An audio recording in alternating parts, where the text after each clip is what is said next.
um ramo na mão tinha, mas, ó cego, eu que cometo insano e temerário, sem vós, ninfas do Tejo e do Mondego, por caminho tão árduo, longo e vário, vosso favor invoco, que navego por alto mar, com vento tão contrário, que, se não me ajudais, hei grande medo que o meu fraco batel se alague cedo. Olhai que há tanto tempo que, cantando o vosso tejo e os vossos lusitanos, a fortuna me traz peregrinando, novos trabalhos vendo e novos danos. Agora o mar, agora experimentando os perigos mavorsos e numenos. Qual canace que a morte se condena, na mão sempre a espada e noutra pena. Agora, com pobreza aborrecida, por hospícios alheios degradado. Agora, da esperança já adquirida, de novo, mais que nunca derribado. Agora as costas escapando a vida, que de um fio pendia tão delgado, que não menos milagre foi salvar-se, que para o rei Judarco acrescentar-se. E ainda, ninfas minhas, não bastava que tamanhas misérias me cercassem, senão que aqueles que eu cantando andava, tal prêmio de meus versos me tornassem. A troco dos descansos que esperava, das capelas de ouro que me honrassem, trabalhos nunca usados me inventaram, com que tão duro estado me deitaram. Vede, ninfas, que engenhos de senhores o vosso tejo cria valerosos, que a si sabem prezar com tais favores a quem os faz cantando gloriosos. Que exemplos a futuros escritores, para espertarem engenhos curiosos, para porem as coisas em memória que merecem ter eterna glória. Pois logo entanto os males é forçado, que o vosso favor me não faleça, principalmente aqui, que sou chegado, onde feitos diversos a engrandeça. Dai-me o vós sós, que eu tenho já jurado, que não no empregue em quem não o mereça, nem por lisonja louve algum subido, sob a pena de não ser agradecido. Nem creiais, ninfas, não, que fama desce a quem, bem comum e do seu rei, antepuser o seu próprio interesse, imagino da, inimigo da divina e humana lei. Nenhum ambicioso que quisesse subir a grandes cargos cantarei, só por poder com torpes exercícios usar mais longamente de seus vícios. Nenhum que se use de seu poder bastante para servir seu desejo feio, e que, por comprazer ao vulgo errante, se mudem mais figuras que proteio. Nem Camenas, também cuideis que cante, quem, com hábito honesto e grave, veio, por contentar o reino ofício novo, a despir e roubar o pobre povo. Nem quem acha que é justo e que direito guardar-se a lei do rei severamente, e não acha que é justo e bom respeito que se pague o suor da servil gente. Nem quem sempre, com pouco esperto peito, razões aprende e cuida que é prudente, para taxar com mão repasse escassa os trabalhos alheios que não passa. Aqueles sós direi aventuraram por Deus, por seu rei, a amada vida, onde, perdendo em fama, dilataram também de suas obras merecida. Apolo e as musas que me acompanharam me dobrarão a fúria concedida, enquanto eu tomo alento descansado por tornar ao trabalho mais folgado. Bom, essas aqui são as últimas estrofes do sétimo canto dos Lusíadas, onde nós vemos que o Camões interrompe a sua narração para fazer alguns comentários sobre a situação dele nessa época da vida dele e pedir mais uma vez que as musas inspirem os seus versos. Tudo bom, pessoal? Meu nome é Caio Mota Ribeiro e estou aqui em mais um vídeo com vocês, lendo a grande obra de Camões, Os Lusíadas. Dessa vez, como eu disse, as últimas estrofes aqui do sétimo canto, que é a estrofe 78 até a 87, ou seja, a 78ª até a 87ª estrofe. Como em todo vídeo, né, eu leio esse comecinho com vocês e eu faço, depois eu releio explicando cada verso, né, tudo da melhor forma possível para a gente entender o que o Camões está cantando para a gente aqui nessas estrofes, nesses versos. Mas antes disso, antes de explicar o que a gente leu, vamos recapitular um pouco o que a gente já viu até agora na obra. Estamos aqui, né, nesse vídeo terminando o sétimo canto, então vamos resumir, né, se possível, né, não demorar muito, é o que a gente viu até agora, lá desde da primeira estrofe do primeiro canto até aqui. Então, o começo do primeiro canto é a introdução que o Camões faz da obra dele, onde ele diz que está cantando os grandes feitos do povo lusitano. Depois disso, ele dedica a sua obra ao rei Dom Sebastião, que é o monarca de Portugal da época dele. Lembrando, Camões publica os Lusíadas em 1572. Então, rei Dom Sebastião, que ele era monarca dessa época, mas na verdade Portugal na verdade estava sob regência. Afinal, o Dom Sebastião ele era muito jovem nessa época, mas já equivale a ser considerado rei. Mas, feito isso, né, feita essa dedicatória, o Camões começa a narrar pra gente a empreitada do Vasco da Gama, que é o evento central da obra dele, né, é o principal evento aqui da obra Os Lusíadas. Mas antes, né, de dizer o que estava acontecendo, Ele só menciona brevemente que Vasco da Gama e seus marinheiros estavam navegando no mar, mas ele diz que, simultaneamente a isso, os deuses se reúnem numa reunião, num concílio no Olimpo. É dito que o deus Júpiter, que é o rei dos deuses, ele é o senhor de todo o Olimpo, ele convocou todas as divindades para essa reunião, para esse concílio, a fim de estar discutindo o futuro do Oriente.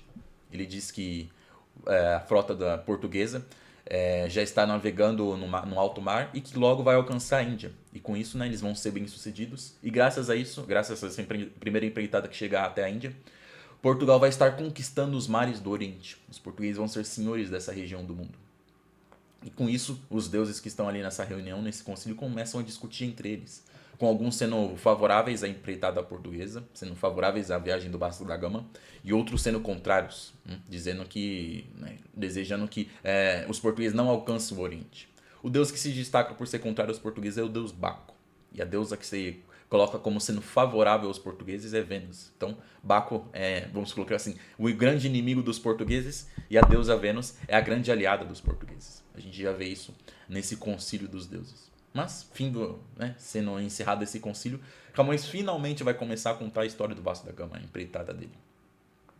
Isso já é quase a metade do primeiro canto, se não me engano, ele começa a narrar na estrofe 42. Mas, uma coisa importante que eu sempre saliento nos vídeos é que quando Camões começa a contar pra gente, ele diz que a frota portuguesa já está navegando entre Moçambique e a atual Madagascar. Se vocês derem uma olhadinha no mapa mundi, vocês vão ver que entre o norte de Moçambique e o norte de Madagascar existem algumas ilhas. Então é mais ou menos por ali que a frota portuguesa está. Ou seja, ele já começa a narrar a história muito tempo depois do começo da viagem. A viagem já se passou um bom tempo.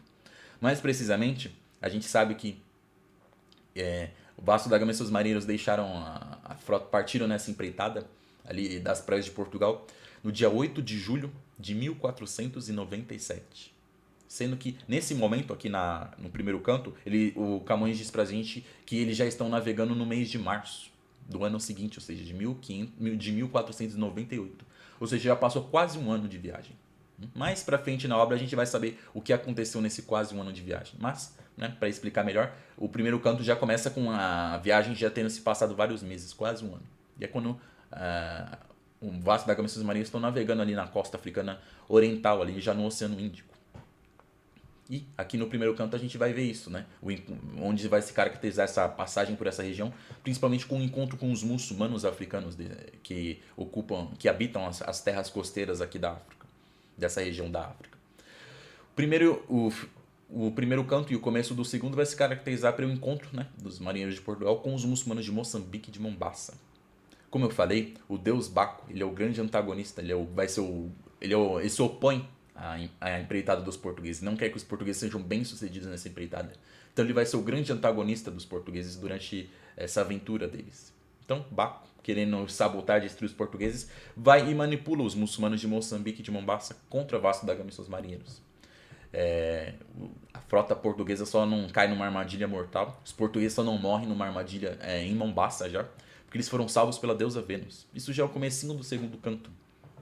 Como eu disse, se opondo a Baco, a deusa Vênus é favorável aos portugueses. Ela tem um amor muito grande pelo povo de Portugal e não vai medir esforços para ajudar os portugueses nessa jornada deles. Então, ela, vendo que Baco tinha feito uma armadilha para destruir os portugueses, ela vai salvar eles dessa armadilha. Não somente isso, mas ela também consegue a ajuda dos deuses para estar socorrendo o Vasco da Gama nessa empreitada. Com a ajuda dos deuses, então a gente vê que os portugueses são salvos dessa armadilha em Mombaça e seguem, né? Ainda com a ajuda dos deuses, eles chegam num reino amigável. Enquanto o reino de Moçambique e o reino de Mombaça foram muito hostis, os muçulmanos desses dois reinos foram muito hostis aos portugueses, o reino de Melinde é muito amigável a eles. Graças aos deuses, Vasco da Gama e seus marinheiros chegam ali e são muito bem recebidos de uma forma muito amigável.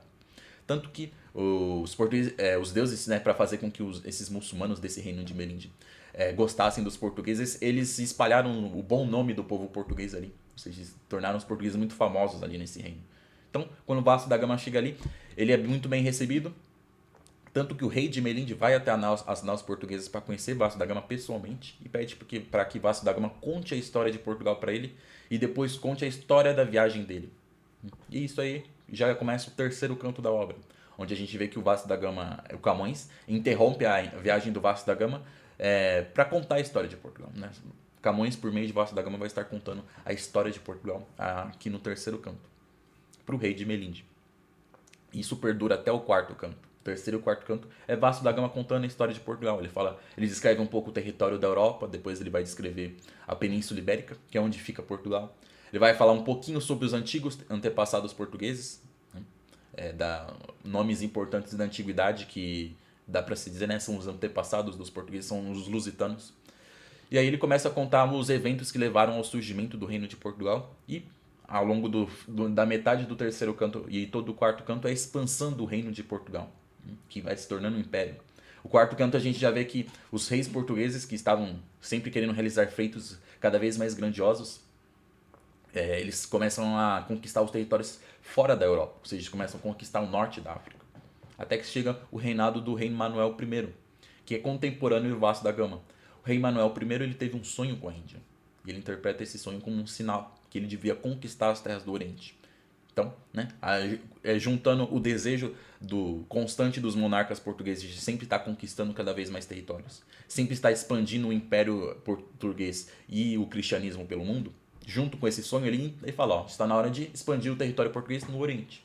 E aí, o rei Manuel I vai e lança essa empreitada. Isso já é o final do quarto canto. E onde ele escolhe para ser o comandante dessa empreitada que vai chegar na Índia pela primeira vez, ele escolhe Vasco da Gama. Então, no terceiro e no quarto canto, é o momento que Vasco da Gama está contando a história de Portugal para o rei de Melinde. O quinto canto é o momento que ele vai estar contando a viagem dele para o rei de Melinde. Como eu disse no comecinho do vídeo, Camões diz que ele não começa a narrar a empreitada do Vasco da Gama desde o começo. Eu falei, foi quase ele começa a narrar quando já tinha completado quase um ano de viagem.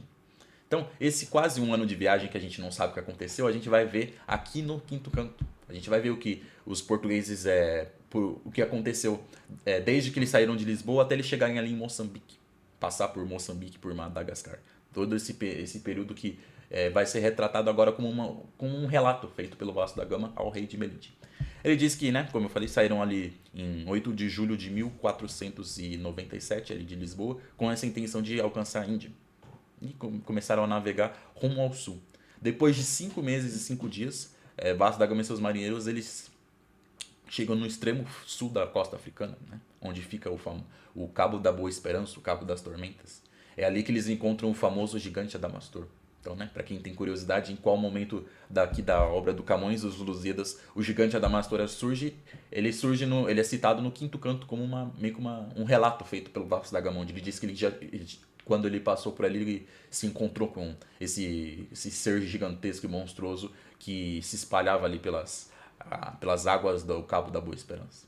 E depois, né, do resto da viagem, ou seja, a partir dali quando os portugueses começam a navegar no Oceano Índico, na costa africana oriental, o Camões, por meio do Vasco da Gama, ainda conta, né, que eles passaram por tempestades, por correntezas adversas, eles sofreram com um escorbuto, porque o alimento deles estava estragando, então eles começaram a sofrer com essa doença. Para quem lembra aí das aulas de biologia, das aulas de história, escorbuto é uma doença que surge por causa de uma deficiência muito grande da vitamina C no organismo. Uma dieta muito pobre em vitamina C acaba causando essa doença.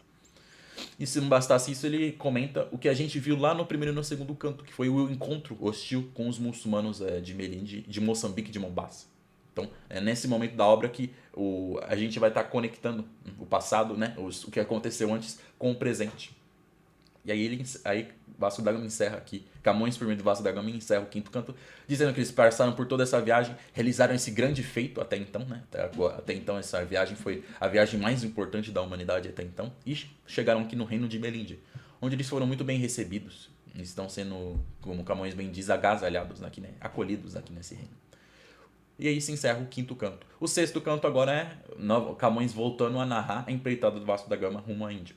Ele conta que o Vasco da Gama foi muito bem, como ele foi muito bem recebido ali na Índia, em Melinde, ele não só pôde descansar, mas ele também recebeu mantimentos e principalmente um piloto guia para conduzir eles.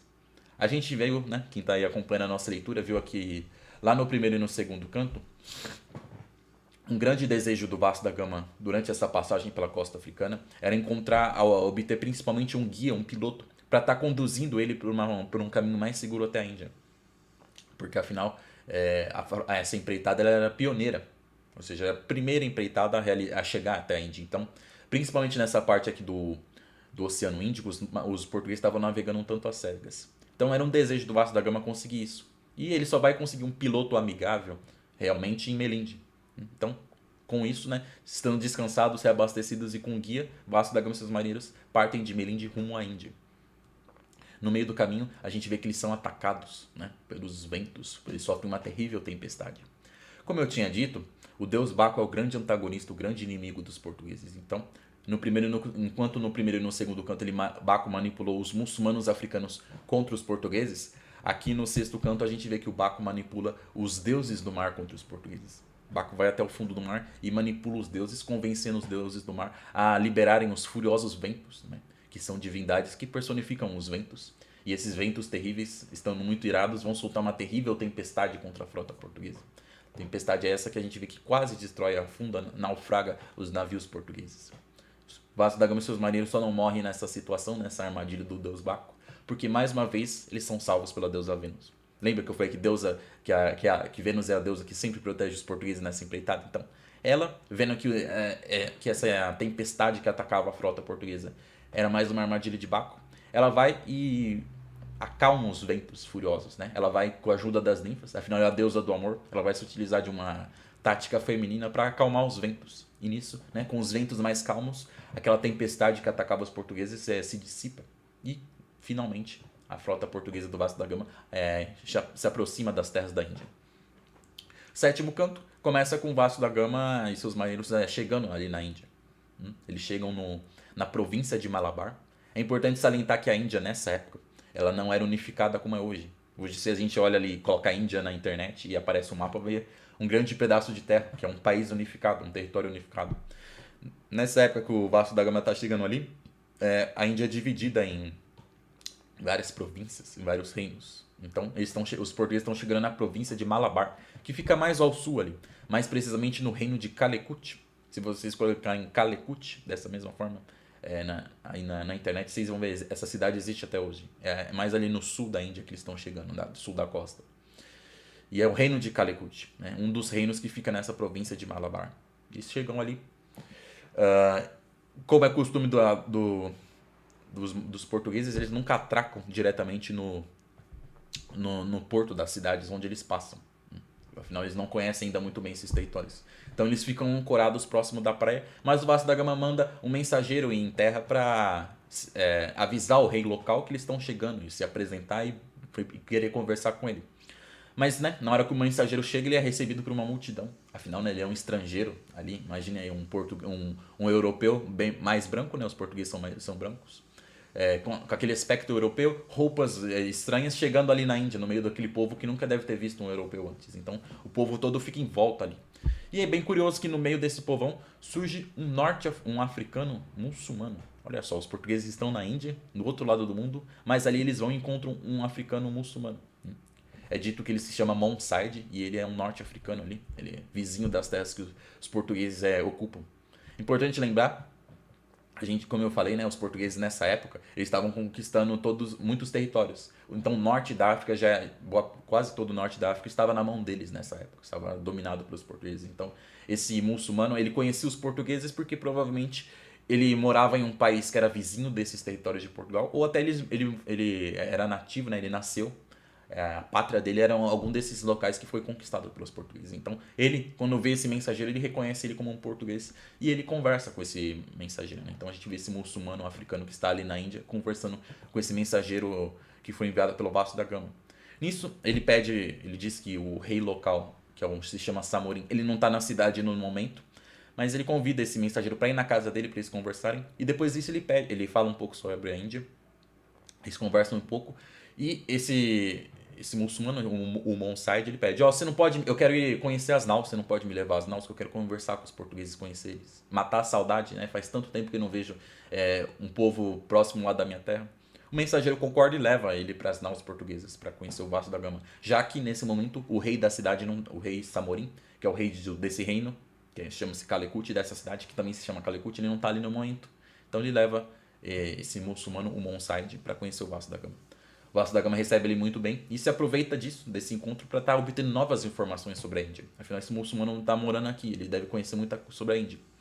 Nisso a gente vê uma descrição da sociedade indiana feita por esse Mouro Monsaid. Ele fala que antigamente essa província, que se chama Malabar, era unificada sob a regência de um único monarca, mas acabou sendo dividida com o passar do tempo. Eles estão agora no reino de Calicut, que, como já foi falado, é governado por um rei chamado Samorim.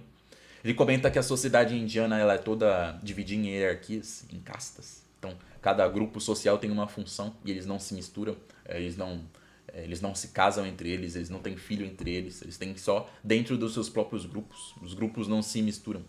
Como se fosse meio que imaginem uma raça de cachorros. Né? Para manter, por exemplo, uma raça de Rottweilers pura, você não vai cruzar eles com Dobermans, por exemplo. Né? Cada um se cruza entre si, fica entre si.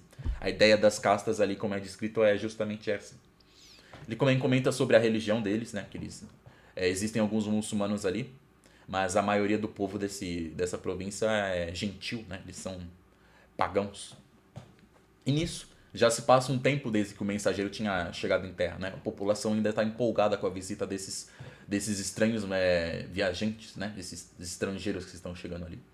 E nisso o rei volta para a cidade, ele fica sabendo disso e manda alguns ministros confirmarem se é verdade que tinham chegado estrangeiros ali no reino dele. E nisso, um desses ministros que são oficiais, subalternos diretos do rei Samorim, vai até as naus portuguesas e convida o Vasco da Gama para voltar em terra, e para que Vasco da Gama vá pessoalmente em terra conhecer até o palácio do rei Samorim. E nisso, né, o Vasco da Gama vai e atravessa a cidade sendo levado com uma grande recepção, com uma forma muito amigável. Ele chega até os palácios do rei Samorim. Nisso aqui ainda no sétimo canto a gente está descrevendo. E ali o Vasco da Gama revela pra gente, finalmente, o grande objetivo da empreitada portuguesa. Eu tinha dito que o objetivo dessa empreitada era alcançar a Índia e estabelecer uma rota segura para lá. Mas não é só isso, né? O Vasco da Gama tinha também como missão, talvez até como principal missão, estabelecer uma aliança entre o rei de Portugal e esse rei, algum rei indiano. No caso, ele vai tentar estabelecer uma aliança com o rei Samorim. Então ele faz essa proposta de uma aliança comercial e também de uma aliança militar entre esses dois reinos. O rei Samorim ele agradece esse pedido e diz que vai estar ponderando sobre isso. Né? Ele vai estar discutindo esse assunto com os ministros dele, né? com os conselheiros do reino dele, e que em breve ele vai dar a resposta. Enquanto isso, ele pede para que Vasco da Gama fique ali, fique no palácio dele, né? Descansando. Lembrando, né? Nem todos os portugueses estão ali foram com o Vasco da Gama até o rei Samorim. Né? Tá o Vasco da Gama e alguns portugueses, marinheiros que tinham uma função mais diplomática. Né? O resto da frota está ali, resto dos marinheiros está ali na frota portuguesa. Nisso, o rei Samorim quer saber um pouco mais sobre esses esses estrangeiros que chegaram no reino dele. Né? Afinal, no primeiro contato, o Vasco da Gama já propõe uma aliança. Ele nem sabe quem é o rei de Portugal, quem é Portugal, quem são esses portugueses. Então ele manda um dos ministros dele investigar mais os portugueses. Que é justamente o ministro que tinha se encontrado com o Vasco da Gama e tinha levado ele até o palácio. O nome desse ministro é Catual. Ele vai ser um personagem importante aqui nessa passagem pela Índia. É o ministro indiano Catual. Querendo saber mais sobre os portugueses, primeiramente o Catual vai e conversa com esse Mouro Monsaid e pergunta: você veio de uma terra distante, que era vizinha da terra deles, o que você tem para me dizer sobre esse povo? Ele fala: eu não sei muito sobre eles, eu não sei tanto assim para satisfazer todas as suas dúvidas, mas eu digo, eles são cristãos, eles são um povo muito guerreiro, muito belicoso, são um povo conquistador. Do pouco que eu sei da história deles, não é bem conhecido que eles tenham perdido nenhuma guerra, de tão vencedores e bem-sucedidos que eles são. Mas o Bonsai diz assim, se você quer saber mais sobre eles, por que você não vai até as naus deles, que estão ancoradas aqui na nossa costa, e conversa com os marinheiros que estão ali? É uma oportunidade para você não só ver eles, né? Você vai ver eles, você vai ver as armas deles, você vai conhecer essas grandes embarcações deles e tá matando a sua curiosidade. Nisso, esse Mouro, que esse indiano, que é o Catual, vai com as naus. Ele leva junto esse Mouro Monsaid, afinal, o Monsaid é que conseguia, a gente vai ver ele que faz o intermédio entre os portugueses e os indianos, né? Ele fala um idioma entre os dois. Então, vai o Catual e o Monsaide vão até as naus para conhecer os portugueses. Ali são recebidos pelos comandantes que estavam abaixo do Vasco da Gama, que no caso é o irmão do Vasco da Gama, que é o Paulo da Gama, e Nicolau Coelho. São aí comandantes das outras embarcações. E ali eles são bem recebidos. E aí a gente vê que ali nas naus portuguesas estão dispostas várias bandeiras que são onde estão pintadas grandes eventos históricos da história de Portugal. Grandes eventos históricos portugueses, principalmente, mais precisamente guerras portuguesas e heróis portugueses. E esse ministro ele fica muito empolgado e impressionado com essas pinturas, e ele pede para que o Paulo da Gama, que está ali na nau, comece a descrever e contar, ó, quem está representado nessa pintura? Que batalha é essa? Que local é esse? Que é isso? Né? Ele fica curioso, querendo saber mais sobre os portugueses. E nisso, a gente vai começar a nossa leitura de hoje, onde a gente vê que o Camões ia estar começando a descrever essas pinturas que contam, que representam as grandes batalhas dos portugueses, mas ele interrompe essa narração e faz alguns lamentos da vida dele, né? Ele diz, onde a gente vai estar vendo aqui, onde ele diz que está passando por muitas dificuldades e pede para que as musas mais uma vez inspirem os seus versos, para que ele possa estar concluindo essa grande obra que ele estava escrevendo na época, que é a obra Os Lusíadas. Certo, pessoal? Ainda nem comecei o vídeo, né? 26 minutos, mas isso aqui que eu falei para vocês foi só um resumo do que a gente leu até agora. Eu faço esse resumo para a gente se contextualizar melhor na nossa leitura. Mas, né, tudo que eu já li aqui com vocês, que eu resumi, né, eu não contei tudo, né, eu condensei bastante, já está comentado aqui no YouTube para vocês, né. A gente está terminando o 7º canto, né, mas desde o primeiro até agora está tudo comentado, todas as estrofes estão lidas, explicadas da melhor forma possível. Então, não deixem de, em uma outra oportunidade, estar assistindo esses vídeos, tá bom? Mas vamos começar aqui a terminar de ler as últimas estrofes do 7º canto. Então, no vídeo anterior a gente parou na 77, onde o ministro Catual está ali na capitania portuguesa, que é a principal das naus portuguesas, e está vendo essas pinturas da história de Portugal, onde essas pinturas estão representando grandes guerreiros e grandes batalhas que aconteceram na história de Portugal. E nisso, Camões, a gente vai ver o Camões interrompendo essa descrição para estar fazendo o seu lamento sobre a sua vida, né? Um ramo na mão tinha, isso é a estrofe aqui 78, a 78ª. Então ele vai descrever, ó, a gente viu na estrofe anterior que a primeira pintura é uma pintura de Luso. Luso na mitologia teria sido o homem que conquistou as terras de Portugal muito na antiguidade, que ele gostou tanto desse território que ele nomeou essa região com seu nome. A mitologia diz que essa região chama-se Lusitânia por causa de Luso, que foi um homem que conquistou essa terra e batizou elas com o seu próprio nome. Então ali está descrito ele. E a pintura dele, né, numa das mãos dele estava segurando um ramo. E aí Camões ia continuar descrevendo quando... Mas, ó cego, eu que cometo insano e temerário, sem vós, ninfas do Tejo e do Mondego, por caminho tão árduo, longo e vário. Ou seja, ó, agora ele vai contar um pouco, ó, ninfas, ele vai falar diretamente com as ninfas. Com as ninfas do Tejo e do Mondego. A gente viu, né, eu já falei isso várias vezes com você, nós estamos lendo um épico clássico. O Camões canta pra gente um épico clássico. Uma obra clássica, uma poesia clássica, ela vai estar sempre citando divindades, deuses, seres mitológicos, para estar engrandecendo a obra. Então a gente vai ver os deuses sendo citados, deuses e criaturas mitológicas sendo citados, para se referir a situações locais ou até sentimentos humanos.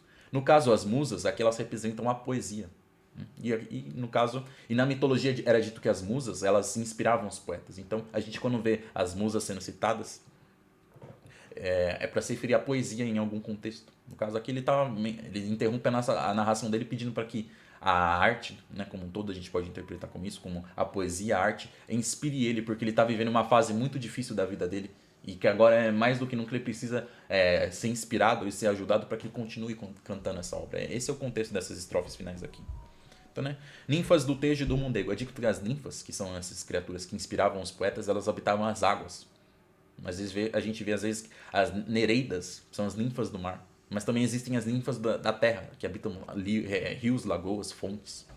Então o Tejo e o Mondego são rios ali de Portugal. Então, vocês ninfas, o Camões falou, vocês ninfas que habitam as águas de Portugal, né? Me inspirem, né? Porque agora eu estou navegando muito, passando por um momento difícil, né? Ele fala assim, por caminho tão árduo, longo e vário. Essa época aqui, que o Camões, é a época que o Camões está vivendo no exílio. A história diz que o Camões, ele vira e mexe, se desentendia com algumas autoridades. Teve uma vez que ele foi meio que banido ali de Lisboa, se eu não me engano, de Porto de Lisboa. E depois ele acabou sendo preso, alguns anos depois que ele se envolveu numa briga com um oficial. E ele acabou preso. E o que era feito com os presos portugueses nessa época? Eles eram convidados, ó, você pode continuar preso, às vezes até ser condenado à morte, ou você vai se exilar como marinheiro participando das empreitadas nossas. Isso era bem comum. Então, o Camões, né, acaba escolhendo isso e ele vai e participa das empreitadas portuguesas, das empreitadas rumo ao Oriente. Por isso que a gente sempre fala que o Camões e a obra dele é uma fonte primária das aventuras portuguesas, né, vamos dizer assim, das viagens marítimas portuguesas, porque ele participou delas. Muito depois do Vasco da Gama, é claro. Ele participou delas. Então aqui essa referência, Caminho Tão Árduo, Longo e Vário, é uma referência, né? Ele está exilado na Índia nesse momento, nessa época. E pior ainda disso, ele consegue um momento ser exilado para um local ainda mais remoto. Então a gente vê, ele vai tá lamentando essa fase da vida dele e que por causa disso ele precisa ainda mais ser abençoado, né? Inspirado pelas ninfas. Vosso favor invoco, ou seja, sua ajuda invoco, que navego por alto mar, com vento tão contrário, que, se não me ajudais, hei grande medo que o meu fraco batel se alague cedo. Ele fala isso, vocês precisam me inspirar, porque nesse momento eu tô aqui, ó, por alto mar com vento contrário, eu tô navegando com o vento contra mim. Isso aqui é uma forma poética de entender que ele está seguindo um caminho, só que tudo está indo contra ele. Né? Imagine uma embarcação navegando e o vento está contrário. O vento vai ou parar essa embarcação ou ele vai jogar ela para trás. Essa é meio que a referência à vida dele. Ele está tentando se prosseguir, só que tudo parece que está indo contrário a ele. É uma forma de a gente interpretar isso, essa estrofe aqui. Que se não me ajudais, e grande medo que o meu fraco batel se alague cedo. O meu fraco batel. Batel é bote. O que ele quer dizer isso? Ou seja, se vocês não me ajudar, eu temo que o meu batel naufrague. Eu interpreto isso como se fosse a própria obra dele. Ele está quase terminando ele tá aqui terminando o sétimo canto. Então ele pede, vocês têm que me inspirar nesse momento, que eu temo que eu tô numa fase que eu acredito que eu não vou conseguir terminar essa obra. Quer dizer isso? Uma forma que eu interpreto isso, nossa. Olhar que há tanto tempo que, cantando o vosso tejo e os vossos lusitanos, a fortuna me traz peregrinando, novos trabalhos vendo e novos dando. Então ele falou, ó ninfas, vejam a minha situação atual, né? Que há tanto tempo que, cantando o vosso tejo e os vossos lusitanos, eu estou há tanto tempo escrevendo essa obra aqui, que é a obra Os Lusíadas, que é a obra onde ele canta a história de Portugal e os grandes feitos do povo lusitano, né? O vosso tejo é uma referência às terras do rio Tejo, que são as terras do Portugal, e os vossos lusitanos, né? Os lusitanos são os portugueses. Então ele diz, ó, eu que há tanto tempo estou cantando essa obra, a fortuna me traz peregrinando novos trabalhos e novos danos, né? A fortuna. A fortuna aqui está em maiúsculo, né? Quando a gente vê geralmente um nome em maiúsculo aqui, está se referindo a alguém. A fortuna, como a gente já viu ser citada várias vezes aqui na obra, é a deusa fortuna, que é a deusa que representa a sorte, tanto a má sorte quanto a boa sorte. Existe aquele termo, né? Afortunado e desafortunado. Quer dizer, né? Afortunado é a pessoa que tem muita sorte. As coisas tendem a dar certo para essa pessoa. E a pessoa desafortunada é a pessoa azarada, né? Quase tudo dá errado para essa pessoa. Como está falando isso? Ó, a fortuna está me prejudicando nesse momento da minha vida. Quer dizer isso, né? Me traz peregrinando novos trabalhos, ou seja, ela me traz sempre novos trabalhos, ou seja, novas dificuldades que ele tem que ficar desenvolvendo, novos danos, ou seja, muito sofrimento. O Camões, apesar de ser um grande poeta, nessa época ele não era reconhecido como isso. Ele vivia, a gente vai ver, ele vivia quase como um mendigo. A gente vai ver, ele vai dizer, ó, eu vivo do favor dos outros, para não morrer de fome. Eu sou miserável, muito pobre. Para vocês verem a terrível situação do Camões. Ele que é talvez a pessoa mais importante da história de Portugal, graças a essa obra. Não é muito errado dizer isso, ele é uma das figuras mais importantes. E ele nunca conseguiu colher os frutos do seu esforço e do seu grande talento. Ele está falando isso, ó como eu estou sofrendo. Agora o mar, agora experimentando os perigos mavorsos e inumanos. Qual canai, o nomezinho difícil, né?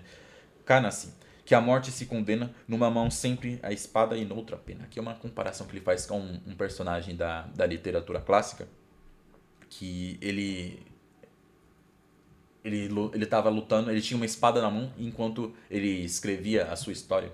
E é bem triste que ele fala que a morte se condena, né? Que se suicidou.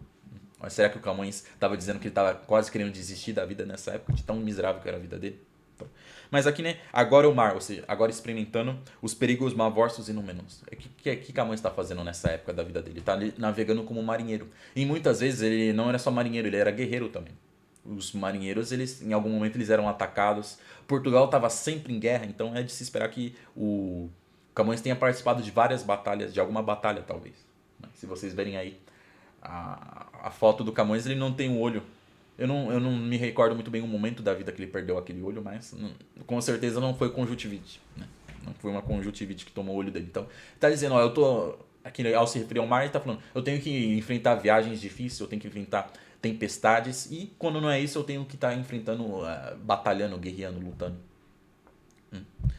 Agora, com pobreza aborrecida, por hospícios alheios degradado, agora, da esperança já adquirida, de novo mais que nunca derribado. Aqui ele está mencionando como é que está a vida dele aqui. Ó.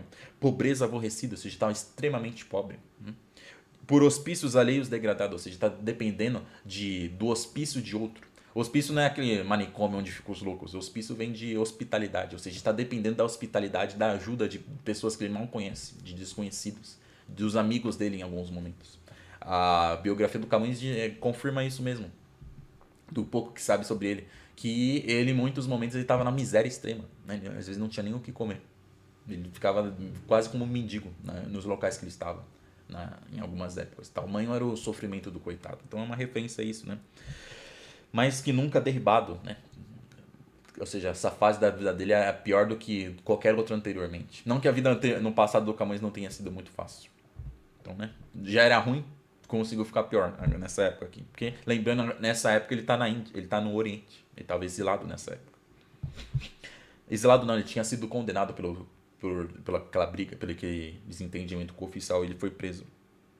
Se eu não me engano, não sei se está aqui.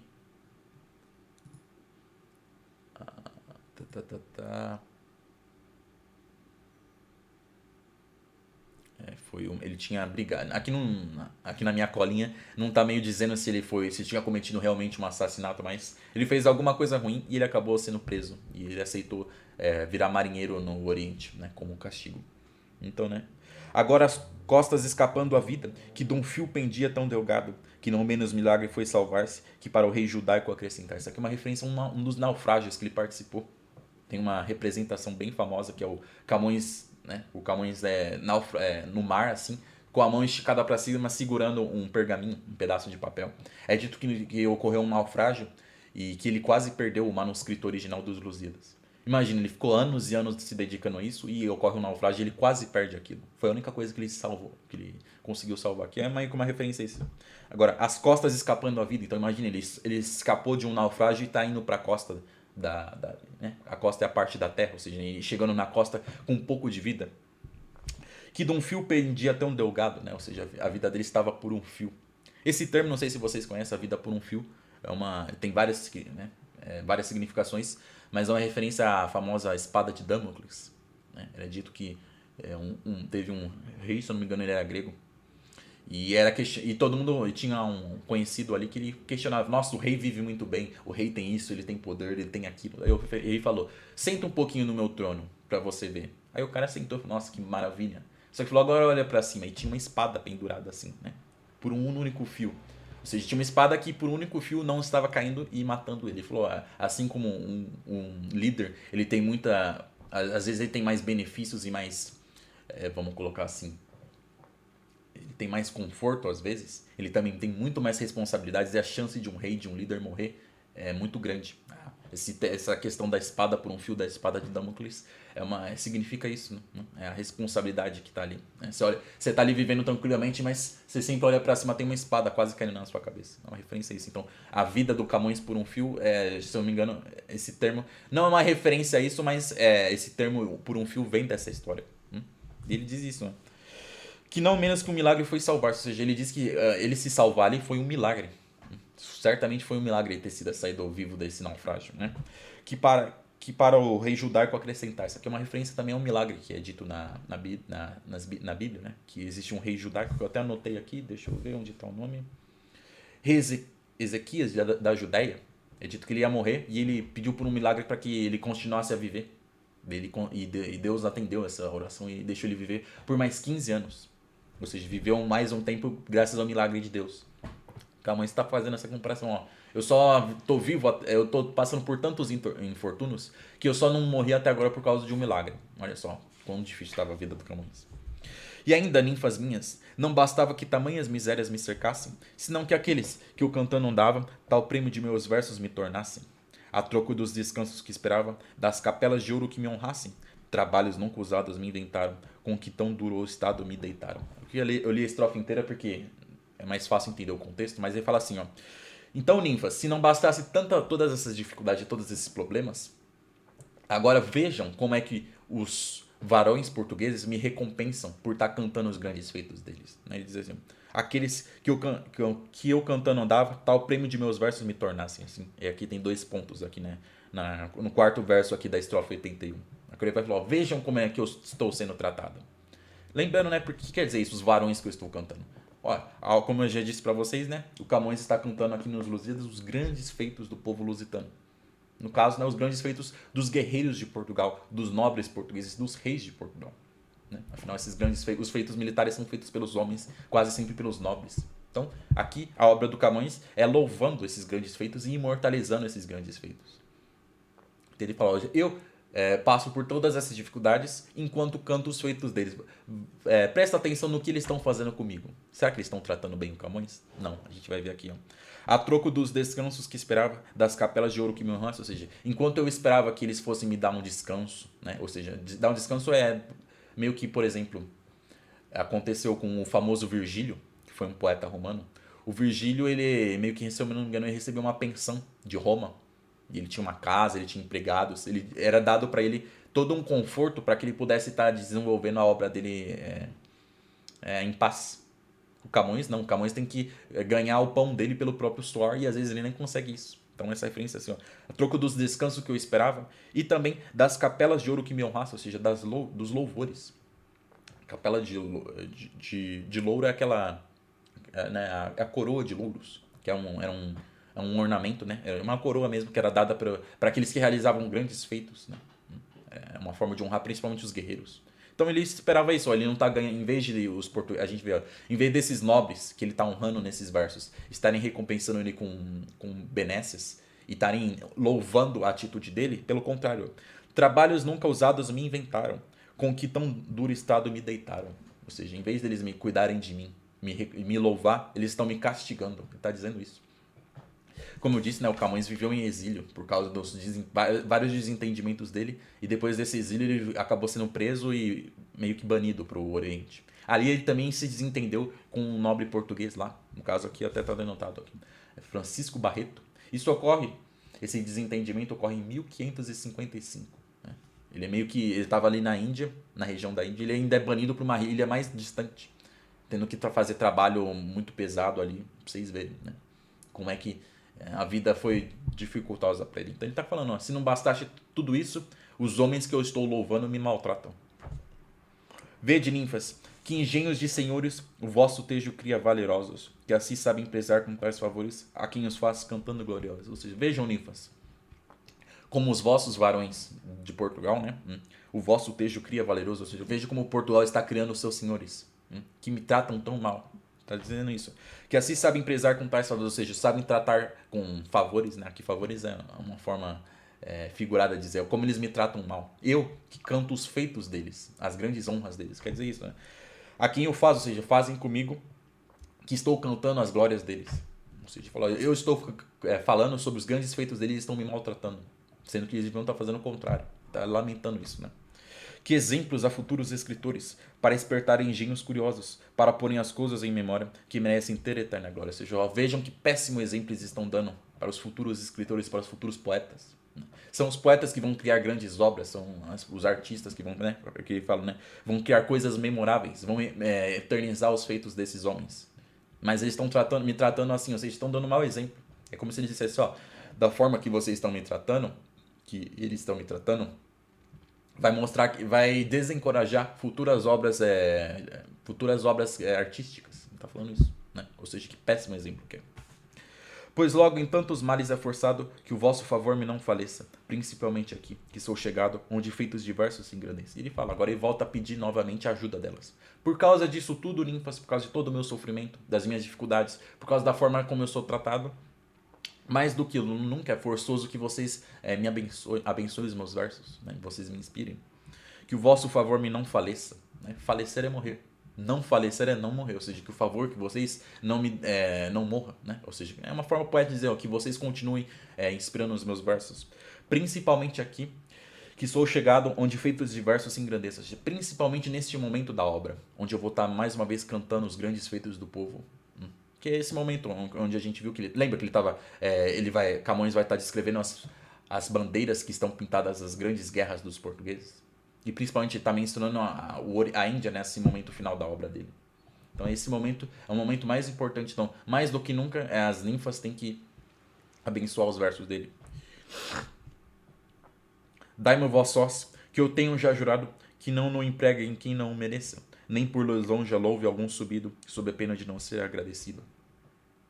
Quando ele vai tentar enfatizar, ó, por favor, me abençoe os meus versos. Que eu já jurei que eu não vou estar louvando ninguém que não mereça ser louvado. Quer dizer isso, essa estrofe, né? Quem não empregue quem não mereça. Ou seja, não mereça ser louvado nesses versos. Né? Ele não vai estar puxando o saco de ninguém. Ele não vai estar mencionando ninguém que não seja merecedor. É isso, né? Não por lisonja louve algum subido, sob a pena de não ser agradecido. Ou seja, eu não vou louvar que ninguém mereça.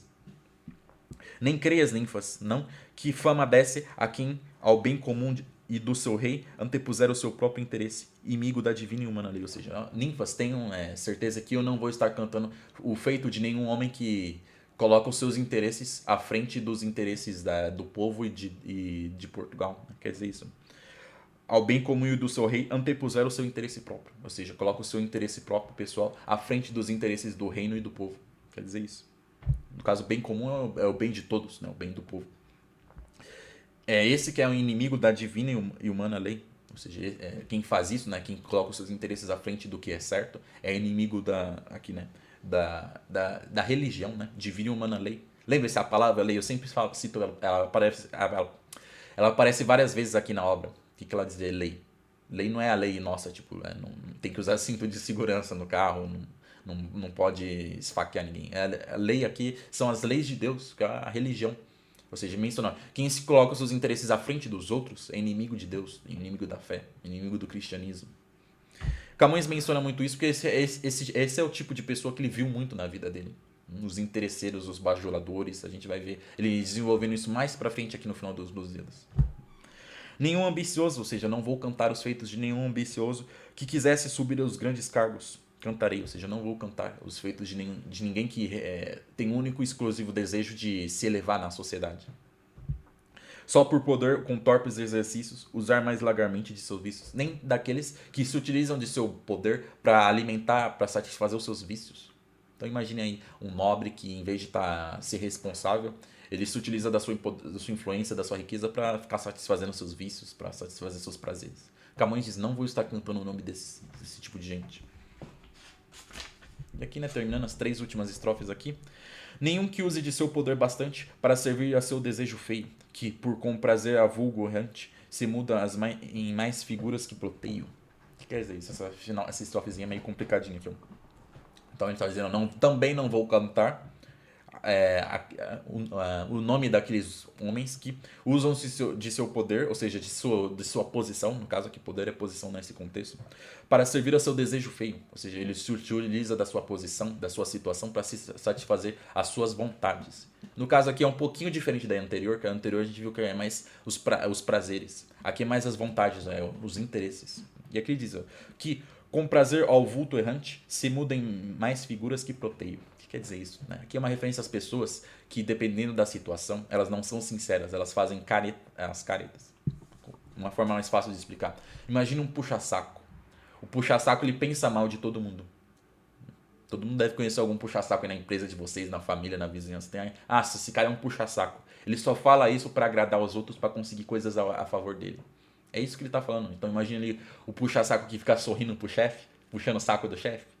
O sorriso dele não é sincero, não é verdadeiro. Ou seja, ele muda a cara dele pra ele se a feição dele, que ele mostra, é puramente voltada para obter para conquistar os interesses dele, né? Ou seja, ele faz isso por interesse próprio, ele não é verdadeiro, ele é falso. Isso aqui é uma referência a esse tipo de pessoa. E aqui ele cita: se mudem mais figuras que Proteio. Proteio, né, é referência ao deus Proteu. Deus Proteus, ele é dito que ele tinha ganhado um dom de prever o futuro. A gente até vê isso um pouco, né, na história aqui. Em algum momento é citado o Deus Proteu. Principalmente naquele momento ali ainda aqui do sétimo canto. Não, do sexto canto. Onde o deus Baco vai até o fundo do mar e convoca os deuses do mar. E convoca todos os deuses marítimos. Né? Um dos deuses que chega ali é o deus Proteu. Que inclusive ele já sabia o que o Baco ia dizer ali naquela reunião, porque ele consegue prever o futuro. É de que o deus Proteu fazia isso. Mas quando ele não queria prever o futuro, ele meio que se transformava em outra coisa. Ele transformava o rosto dele, ele transformava em outra coisa. Então aqui é uma referência a isso, ao tipo de pessoa que transforma a sua cara e não é verdadeiro, mas fica transformando a sua cara, mudando seu rosto para enganar os outros. Então é isso, eu não vou estar cantando o nome desse tipo de gente. O Camões está enfatizando isso porque ele conheceu, que a gente vê na biografia dele, que ele conheceu muitos puxa-sacos, né? Esse termo puxa-saco. E teve muitos problemas com os puxa-sacos. Então, nem Camenas. Também cuideis que cante quem, com hábito honesto, grave e feio, por contentar o rei no ofício novo, a despuir e roubar o pobre povo. Eu também, Camenas. Camenas são as ninfas. Né? Lembra que ele está pedindo para as ninfas? Ninfas, eu também não vou estar cantando, né? Também cuideis que cante quem, ou seja, nem cuideis que cante, ou seja, eu não, tenham certeza, ninfas, que eu não vou estar cantando. Aqueles que com hábito honesto e grave, ou seja, aqueles que têm o hábito seu, né, tem a mania, por contentar ao rei no ofício novo, a despoir e roubar o próprio povo. Aqueles que, na posição de reis, de comandantes, de governantes, se utilizaram da posição deles para vamos colocar assim, roubar o povo, né? Saquear o povo. São os corruptos, os políticos corruptos da nossa época, seriam eles. Então é uma referência, eu também não vou estar cantando sobre esses ladrões, esse tipo de ladrão. Nem quem acha que é justo e que é direito guardar-se da lei do rei severamente, e não acha que é justo e bom respeito que se pague o suor do servil gente. O que quer dizer isso? Vamos ler aqui de novo. Ou seja, também, né, não vou estar cantando aqueles homens que acham certo, ou seja, que acham que é justo e direito, ou seja, que acham que é correto, guardar-se a lei do rei severamente, ou seja, aqueles que aplicam as leis de forma muito severa, mas que não acham que é justo e bom respeito que se pague o suor da gente, ou seja, não vou estar cantando o nome, os feitos daqueles homens que impuseram as leis de uma forma muito rígida, mas que se abstiam de estar pagando os seus servos, os seus criados, né? Servo não, servo é um nome de escravo, né? Não é bem essa palavra, mas os seus criados. Aqui, provavelmente, em algum momento da vida do Camões, ele deve ter sofrido um calote. Isso aqui nada mais é do que uma referência aos caloteiros. Então imagina aqui, ó. Que se pague o suor da gente, ou seja, se pague o esforço daqueles que estão servindo a ele, que estão trabalhando para eles. Uma referência a isso. Provavelmente na vida do Camões ele deve ter tomado algum calote, provavelmente ele deve ter feito algum tipo de trabalho. E para quem ele estava trabalhando não recompensou ele ou pagou ele muito mal ou nem isso. Então deve ser uma referência a isso também. Provavelmente o Camões, no meio de todo esse infortúnio da vida dele, ele deve ter sofrido isso também. Então ele diz, ó, não vou estar cantando o nome dessa gente. Provavelmente era um homem que as leis do reino ele aplicava de uma forma bem rígida, mas na hora de pagar os outros, que é uma lei ainda mais superior a isso, né? Você não deixar uma dívida para trás, ele roubava, né? É um tipo de ladrão. Nem quem sempre, com pouco esperto peito, razões aprende e cuida que é prudente, para taxar comum, repasse escassa os trabalhos alheios que não passa. Aqui é uma referência, também não vou cantar.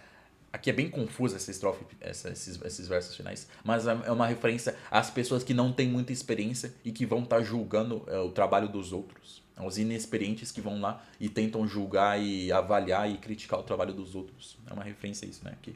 Essa palavra aqui, ó, com porto esperto peito. O que quer dizer isso? Com pouca experiência de vida. É um peito, né? Quer dizer isso, esse termo.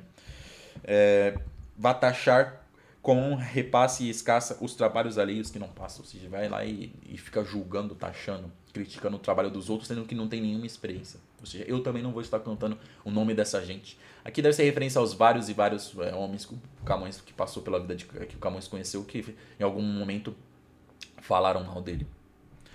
E agora a última estrofe aqui do sétimo canto. Aqueles sós direi que aventuraram por Deus, por seu rei, a amada vida, onde, perdendo, em fama dilataram, também de suas obras merecida. Ou seja, posso falar que não vai cantar o nome de muitos desses homens. Ele de Camões falou: aqueles só direi, ou seja, cantarei somente o nome e os feitos daqueles que se aventuraram por Deus e por seu rei, e a amada vida, ou seja, e a vida deles, acabaram perdendo em fazendo isso. Ou seja, imaginei os vários e vários guerreiros que lutando pelo cristianismo e por Portugal acabaram morrendo por essa causa. Eu vou estar cantando os feitos dele. Desses sim merecem esses merecem ser cantados e imortalizados nos meus versos. Ele está falando isso. Em fama dilataram, ou seja, dilataram, expandiram a fama de Portugal e expandiram o cristianismo, quer dizer isso. Também de suas obras merecidas, né? Eu vou estar cantando as obras muito bem merecidas desses homens. Apolo e as musas que me acompanharam, Apolo e as musas que me acompanharam me dobrarão a fúria concedida. Você está pedindo Apolo? Quem é Apolo? Apolo é o deus Sol. O deus Sol, que é Apolo, ele também era o deus da poesia. Ele está pedindo Apolo, né? Está se referindo dirigindo a Apolo e as musas que até agora acompanharam ele. Ele falou: continue me abençoando. Os meus versos. Que é isso aqui, ó. Me dobrarão a fúria concedida. A fúria dele, no caso, é a voz dele com que ele grita, com que ele canta os grandes feitos do povo lusitano. Até aqui vou ler para vocês, lá no começo dos Lusíadas, o Camões pede a inspiração das ninfas, Botejo. Ele faz isso. E ele menciona essa palavra aqui, que é fúria. Ele fala lá no quinto canto, onde ele está pedindo a inspiração das ninfas. Né? Ele faz isso no quarto.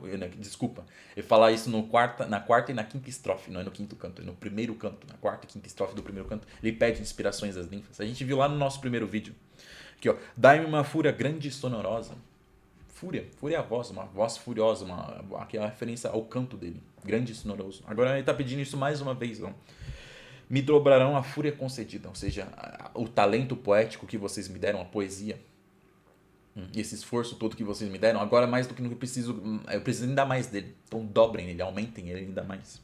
Enquanto eu tomo alento descansado para tornar o trabalho mais folgado. Ou seja, me abençoem, né? Porque logo eu tenho que voltar aos meus trabalhos. É isso. Ou seja, ele, aqui nessas estrofes finais, o Camões menciona as dificuldades que ele está passando nesse momento da vida dele e pede que as ninfas inspirem ele mais uma vez para que ele possa estar concluindo a grande obra dele, que é a obra Os Lusíadas. Certo, pessoal? Terminando aqui mais um vídeo, vou pedir para vocês estarem deixando um like e, se possível, também estar comentando.